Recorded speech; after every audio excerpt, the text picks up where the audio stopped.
querido Padre Demétrio, pároco da paróquia de Santo Antônio, aqui em Solânia, povo de Deus, nessa igreja matriz, dedicada há tantos anos a Santo Antônio.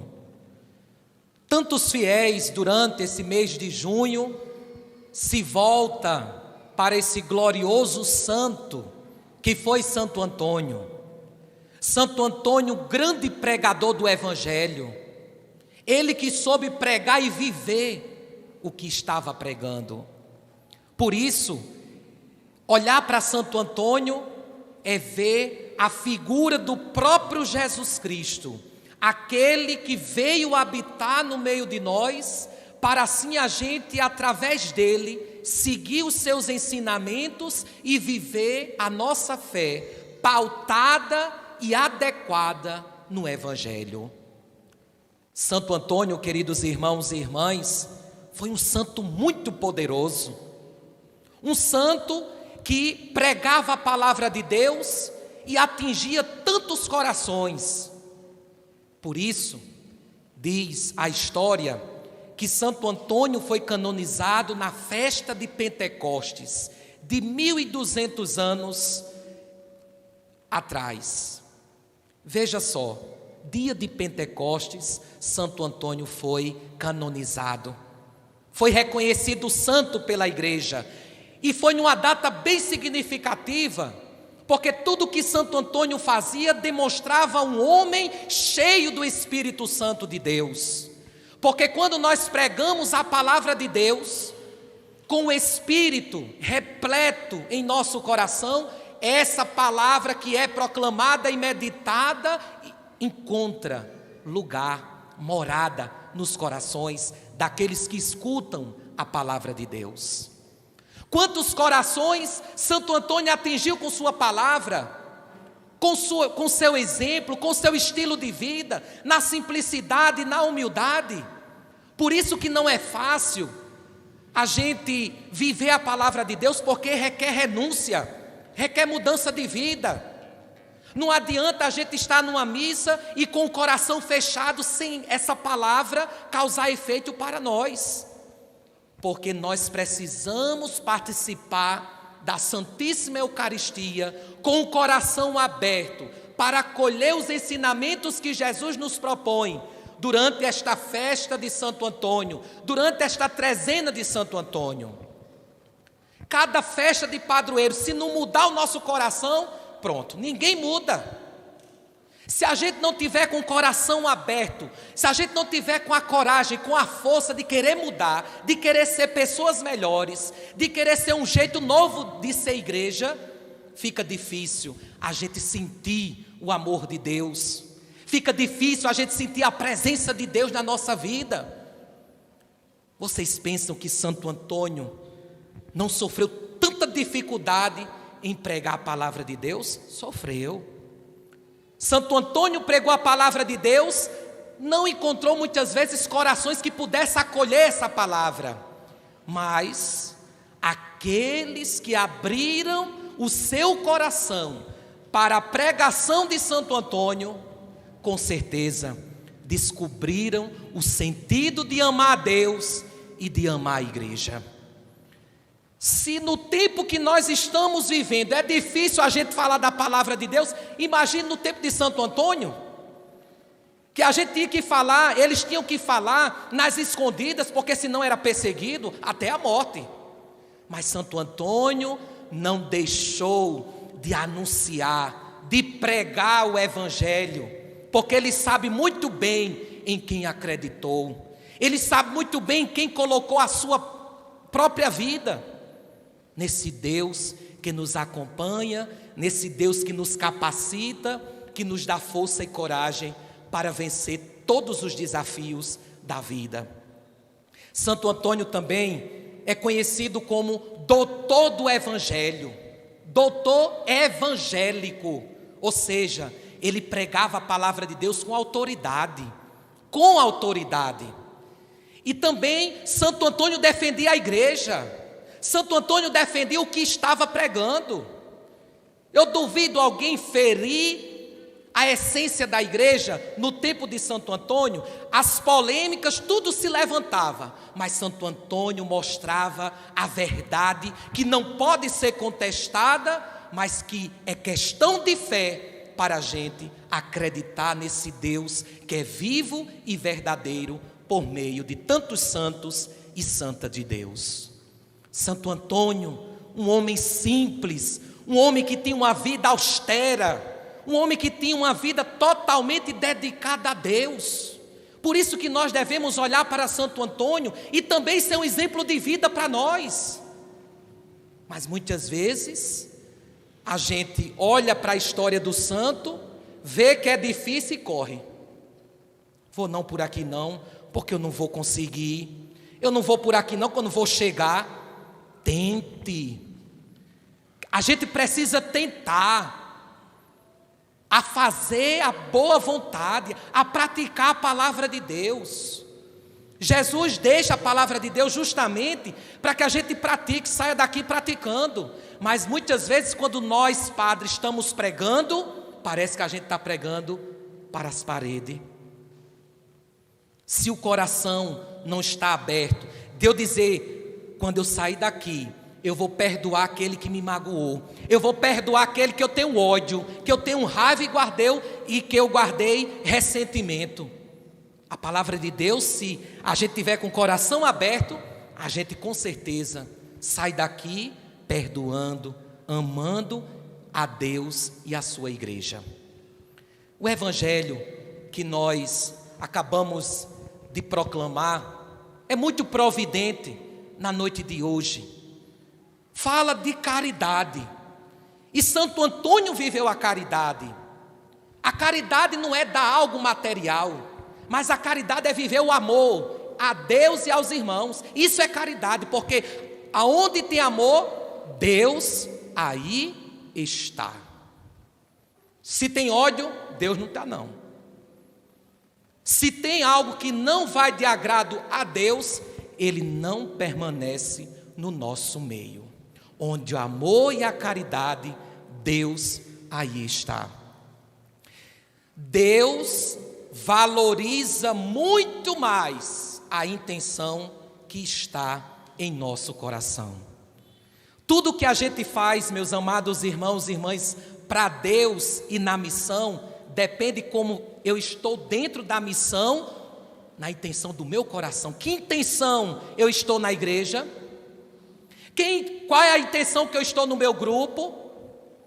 Se a intenção for ruim, Deus sabe. Se a intenção for boa, Ele também sabe. Deus sonda os corações humanos. Deus sonda o nosso coração. Um coração bondoso e um coração maldoso também. E eu vou dizer aqui a prova porque Ele sondava. Os fariseus, os mestres da lei. Os mestres da lei sempre querendo pegar Jesus na prova para antecipar aquilo que Jesus ia fazer lá na frente. Queria pegar Jesus na prova, mas quando os fariseus, os doutores da lei, faziam perguntas para Jesus, preste bem atenção nas palavras de Jesus, uma curiosidade: Jesus nunca respondia às perguntas dos fariseus. Sabe o que ele fazia? Jogava outra pergunta e ali, como diz o ditado, morreu boi. Acabou-se. Para você ver, Jesus não dialoga com a maldade. Jesus não dialoga com um coração maldoso, porque Ele sabe da nossa intenção. Ele sabe. Enquanto mais a gente quer esconder, mais Ele escavar que sabe que é maldoso. Mesmo assim é um coração bondoso. Quando Ele sabe que a intenção é boa, aí sim, Ele ajuda, Ele conforta, Ele dá força e coragem para concretizar essa intenção que eu tenho. Até mesmo nesta Santa Missa de hoje, nós trazemos em nossos corações intenções, súplicas a Santo Antônio, que Ele leve a Deus as nossas intenções, agora que seja intenção boa, porque se a gente for com intenção má, não chega nem no teto da igreja, fica no coração. Então, o maior gesto de caridade nem sempre está na quantia com que é feita, e sim na intenção com que é praticada. Para Deus, que conhece o nosso interior, o que dá qualidade aos nossos gestos de caridade não é a quantidade, e sim a intenção com que essa caridade é praticada. Está vendo, meus amados irmãos e irmãs? É como aquele ditado: o que importa é a qualidade, não é a quantidade para Deus. Se a gente for olhar o grupo dos 12 apóstolos, pecadores, discípulos que foram chamados ali em situação de pecado, mas Deus disse: eu posso agir na vida daquela pessoa, e ele pode ser um grande homem, uma grande mulher. Ele veio para os pecadores e não para os justos. Enquanto Deus enxerga o coração do homem, muitas vezes nós vemos as aparências. Muitas vezes a gente olha para o próximo, para o irmão, só pelo externo, pela aparência, não é? Muitas vezes quando alguém até mesmo passa na nossa rua, na porta da nossa casa, a gente, vixe Maria, aquela pessoa não presta, olha, julgando pelas aparências. Aí quando conhece, aí diz: eita, o que eu pensei de tu, fulana, foi tão errado, que tu demonstrou ser uma pessoa tão boa, uma pessoa de Deus. Tenhamos cuidado, para que a gente não possa olhar para o próximo com os olhares humanos, mas olhar com os olhos de Deus. É o dom do entendimento, olhar para o outro com os olhos de Deus. E por isso vemos na atitude dessa viúva, que aparentemente deu muito pouco, se comparado aos demais ofertas que eram oferecidas ali no templo. Nenhuma das outras ofertas tinha a qualidade da oferta daquela viúva, que na sua pobreza não deu o que sobrava, mas deu tudo que possuía. Eu estava ali me meditando, e o que eu ia falar, eu disse: meu Deus, se Jesus muitas vezes estivesse na nossa igreja, ia sair triste, ia sair muito triste, viu? Porque muitas vezes, o que é que a gente dá a Deus? A sobra que a gente tem. Às vezes é a sobra do nosso tempo, às vezes é a sobra da nossa vida. Porque quando fala aqui, não é questão só de material não, mas é questão de vida. Como é que tu está ofertando a tua vida a Deus? Ou é só o resto? Se der, eu vou para a igreja. Se der, eu vou fazer essa missão. Se der, eu vou dar o meu dízimo.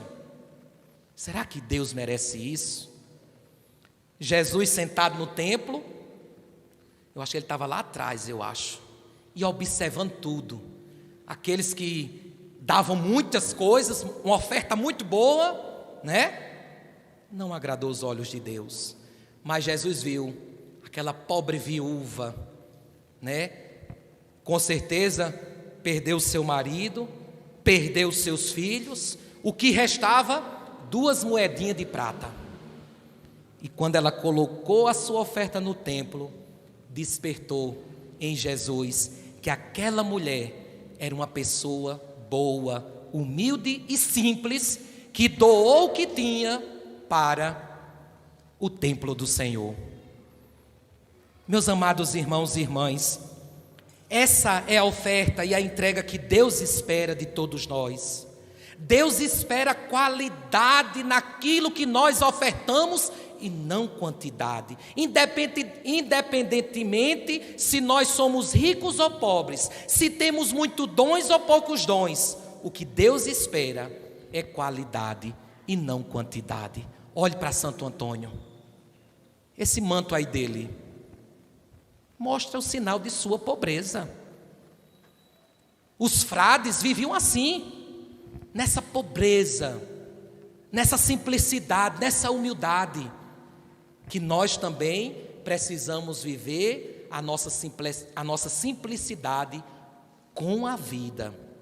Com a vida. Não estou falando nem aqui em bens materiais, mas é com a própria vida.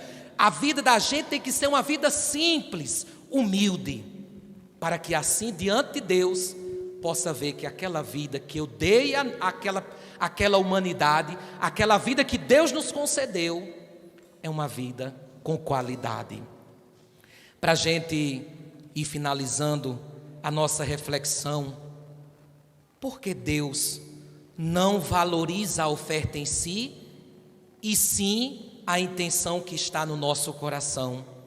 Pouco se considera a quantidade que se dá, e sim a parte que se dá. Separa tudo o que possui, dá tudo o que possui. Por isso se segue, porque os outros puseram do que sobrou. Os ricos davam o que sobrava, mas não dava o essencial. Aquela viúva não tinha ali nem o que sobrava daquelas 2 moedas, mas ela deu o que tinha. E o Evangelho não conclui dizendo depois, quando ela ofereceu tudo o que tinha, como foi a vida dela? Como é que foi? A partir daquela entrega de tudo o que ela tinha no templo do Senhor, quando ela saiu do templo, como é que foi? Como é que ela se encontrava? E claro, quando Deus olha para um coração simples e humilde, Jesus nunca deixa essa pessoa desamparada. Eu tenho uma absoluta certeza que quando ela colocou aquelas 2 moedas, Jesus correu atrás dela e Jesus deu a maior dignidade para a sua humildade e simplicidade que aquela pobre viúva tinha. Ela deixou as 2 moedas, mas depois, quem chegou perto dela? A riqueza maior, Jesus, aquele que dá sentido à nossa vida, aquele que dá sentido à razão do nosso viver, que dá sentido a cada um de nós estarmos aqui. Então, meus amados irmãos e irmãs, essa qualidade acrescenta-se a partir de um coração sincero, despojado. Quem faz por amor e não para ser visto é admirado. Quem faz com um gesto profundo de caridade e de solidariedade, uma esmola sincera, transforma a vida de quem a recebe. Mesmo assim é a nossa igreja, quando a gente dá com alegria, com o coração, com generosidade, o milagre acontece. Agora, quando a gente dá alguma oferta, ou seja na igreja, ou seja alguém de cara feia, não dê não, porque aquela pessoa não vai ser transformada pela caridade que você fez. A viúva pobre apresenta a simplicidade da igreja, que na pobreza coloca 2 moedas no baú. Essas 2 moedinhas representam a entrega total da igreja, no amor a Deus e no amor ao próximo. Amor a Deus e o amor ao próximo, 2 moedas representadas na oferta desta viúva. Esses, os ricos, fazem a oferta ao Senhor do que sobra, enquanto a igreja dá tudo o que tem. Olha mesmo, não é verdade?